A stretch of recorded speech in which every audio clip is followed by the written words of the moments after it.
El tema temático de la conversión podríamos aludir de una manera reflexiva que es lo más delicado de explicar,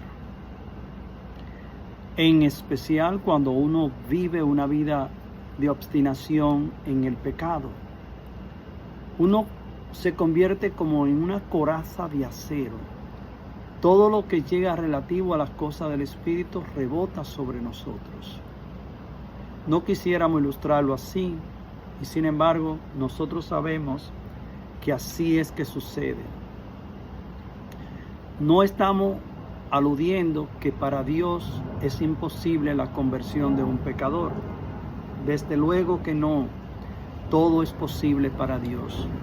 Pero hay que ver las partes opuestas y las posibilidades reducidas que existe para que un pecador sea transformado y para que se deje amar por Dios y que su vida llegue a convertirse en una transfiguración en otro Cristo.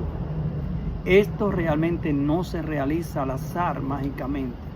Solo supongamos en este ejemplo ilustrativo, esto está documentado en la historia, Santa Mónica oró por San Agustín de Hipona, su hijo más de 30 años.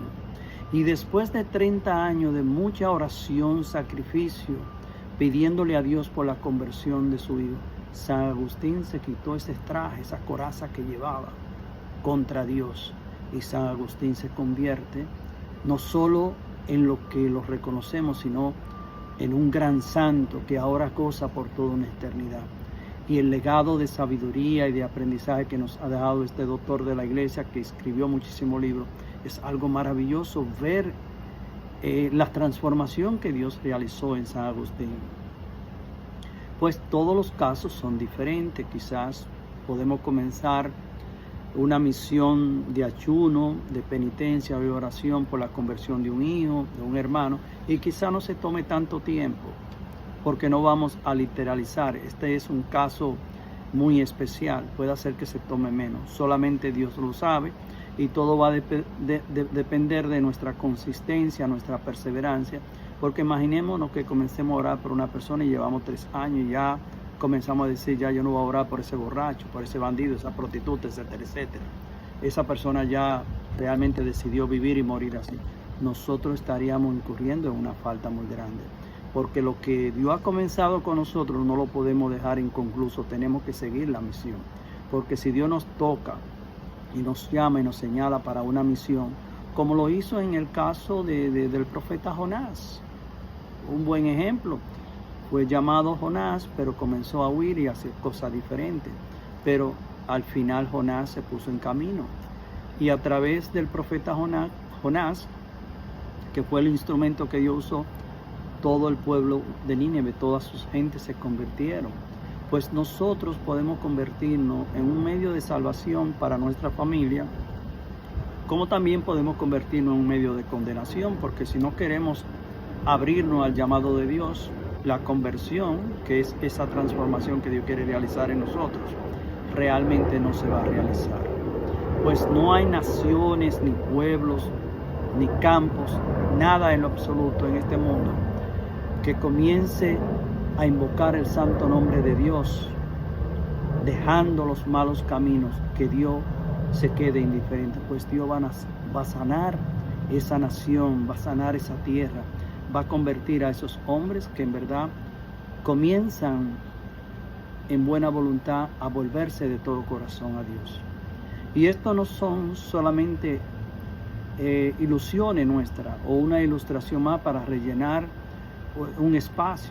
En la Sagrada Escritura, en el libro de Crónicas, el Espíritu Santo nos da un ejemplo de esta conversión que Dios quiere suscitar en una nación, en una ciudad, en una organización, en un grupo familiar, cualquiera que sea esa persona en común.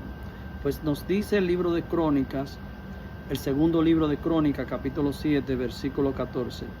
Y mi pueblo sobre el cual es invocado mi nombre se humilla, orando y buscando mi rostro y se vuelven de sus malos caminos, dice el Señor, yo los oiré desde los cielos, perdonaré su pecado y sanaré su tierra, concluye diciendo la palabra de Dios.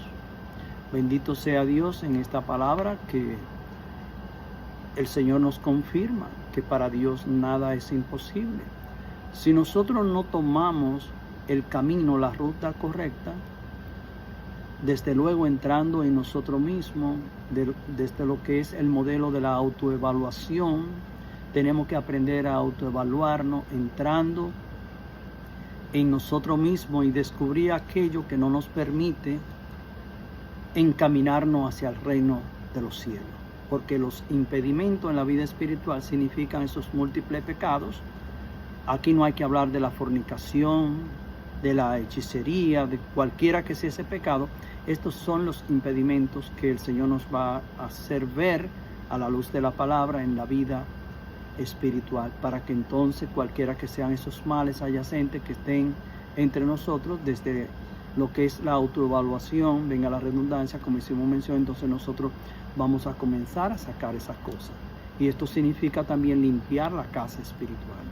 Pero si no invitamos al Espíritu Santo en este acompañamiento, en este recorrido, lamentablemente nosotros ciegos no podemos ser guiados por la luz divina del Espíritu Santo. Necesitamos llamar al Espíritu Santo, invocarlo, para que entonces con su acompañamiento nos haga identificar todas esas trabas y todas esas trampas que nos ha tejido el mal, haciéndonos creer que esas decisiones que hemos tomado de hacer cierta cosa, que aquí todos nos identificamos cómo se llaman esas cosas, quizás eran buenas o son buenas en la actualidad para nosotros, sabiendo que el Espíritu Santo nos dice, hijo, hija, yo te voy a enseñar que eso que tú estás haciendo, que te ha hecho creer el mundo, que es enemigo mío, el demonio, la carne, yo te voy a enseñar cómo es que se hacen esas cosas. Entonces, cuando uno comienza a entrar en esta ruta, que más bien no es entrando al vecino para ver lo que está haciendo malo, para señalarlo, es en nosotros mismos que tenemos que aprender a entrar. Cuando nos damos cuenta, entonces como pueblo, como nación, vamos a comenzar a invocar el santo nombre de Dios. Le vamos a pedir perdón a Dios por todos nuestros pecados, y Dios, que es bueno y misericordioso, nos va a perdonar como perdonó a David, como ha perdonado a todos los hombres que se han presentado delante de Él con corazón contrito.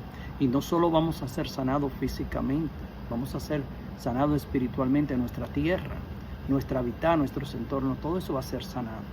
Ya nosotros vamos a tener lo que es el mismo acompañamiento del Espíritu Santo. Y estos son parte de los procesos ilustrativos que nosotros tenemos que conocer en este cambio de vida, de la manera como vivimos, como pensamos. Es como, por ejemplo, en la Biblia aparecen algunas narraciones que no hablan de esta invitación que Dios quiere que se realice en nosotros. Por ejemplo, si nos fijamos bien en el Evangelio según San Marcos, sí, capítulo 1, versículo 15, dice lo siguiente: convertíos y creed en el Evangelio, palabra de Dios. ¿Qué es lo que significa esto? Pues esto significa creer en Jesús y su palabra, rechazar el mal, hacer siempre el bien, amando a Dios y el prójimo. Esta es una base sólida que el mismo Espíritu que viene a nuestro encuentro para rescatarnos de nuestros males nos va a conducir en estas directrices. Y esto realmente es maravilloso entenderlo. Si nos dejamos amar por el Santo Espíritu de Dios, el Señor va a hacer suscitar tantas cosas hermosas que nosotros nos vamos a quedar maravillados de las cosas tan grandes que Dios va a hacer en cada uno de nosotros. Si nos fijamos bien en el Evangelio según San Lucas, aparece una advertencia, más bien es una exhortación. Lo que vamos a leer no lo podemos literalizar porque Dios no amenaza a su pueblo. Dios corrige e instruye a su pueblo. Y estas palabras, antes de proclamarla, lo decimos así porque podemos literalizar esta palabra que vamos a escuchar y perder la misma esencia del mensaje que Dios nos comunica aquí, cuando nos dice el Señor a través de Lucas, capítulo 13, versículo 3, y si no se convierten todos, no uno, todos, perecerán del mismo modo. palabra de Dios. Esto es una amonestación. Esto no es que Dios simplemente va a venir detrás de nosotros como un policía y en el primer pecado que lleguemos a cometer realmente va a acabar con nosotros. Eso no es lo que está diciendo el Señor. Esto es una invitación a la conversión, a dejar esa vida de obstinación, de esas lagunas de ignorancia que son los impedimentos que realmente nos tienen ciego, sordo y mudo a la palabra de Dios, al llamado a la conversión. Y de una manera así relativa, hay muchas ilustraciones que nosotros podríamos ver en esta forma de reflexionar sobre el llamado de Dios, donde Dios nos hace entender para qué fuimos creados, por qué estamos en esta tierra, cuáles son nuestros propósitos, misión, objetivo. Y ya cuando vamos siguiendo esta ruta, transitándola, que no solo la transitamos en un día, sino que continuamos todos los días, porque es un trabajo de todos los días. No es que hoy vamos a entrar en esta ruta en nosotros mismos para examinar cuáles son los impedimentos que están ahí, que no nos permiten tener el entusiasmo y la alegría de ver qué es lo que nos bloquea para nosotros no abrazar la fe. Pues estas cosas son de todos los días, es una tarea continua. Nosotros le pedimos al Señor que estas palabras reflexivas, donde podríamos extendernos muchísimo, porque una vez más, venga la redundancia, el tema temático de la conversión es complejo y es un tema que se puede ilustrar en diferentes formas. Y sin embargo, el propósito no es que lo escuchemos como un tema sumamente extendido, donde comencemos a decir, porque lo opuesto a la conversión es la obstinación o la ignorancia, o esto y aquello, y seguir hablando y hablando y hablando. Lo importante es captar lo que significa la conversión y por qué la conversión. Si lo vemos, por ejemplo, en el libro del profeta Ezequiel, capítulo 18, ahí aparece 3 veces la palabra conversión con distintos detalles y modelos, donde Dios nos invita a dejar la vida de pecado para entonces alcanzar la vida del Señor, porque pecar significa morir, perder el alma, y amar a Dios y hacer el bien, como estábamos haciendo mención, que creer en Jesús y su palabra significa rechazar el mal. Cuando rechazamos el mal, entonces nosotros vamos a abrazar el bien, y el bien representa a Dios. Y en ese orden el Espíritu nos lleva en una línea cronológica, en esos orden que nosotros tenemos que tener, especialmente como hicimos mención, venga la redundancia, hay que repetirlo. El examen de conciencia tiene que ser constante. Tenemos que autoevaluarnos a nosotros mismos, no al vecino, no a papá, mamá, a mis hijos, sino más bien a nosotros mismos. Nosotros somos lo que Dios quiere ver, que demos ese cambio, que demos ese giro hacia Él. Cuando ya nosotros somos transformados, el testimonio de vida y el poder que Dios está haciendo de nosotros vamos a ser como una fuerza de atracción para muchas personas, pero no es que nosotros lo vamos a atraer, es el testimonio de vida que Dios realiza en nosotros que va a cautivar a muchas personas para seguir a quien estamos siguiendo, que se llama Cristo Jesús, o Jesús de Nazaret de Galilea. Bendito sea Dios, alabado sea Señor, por esta palabra que despierta, que hace suscitar en nuestro espíritu. Bendito sea Señor.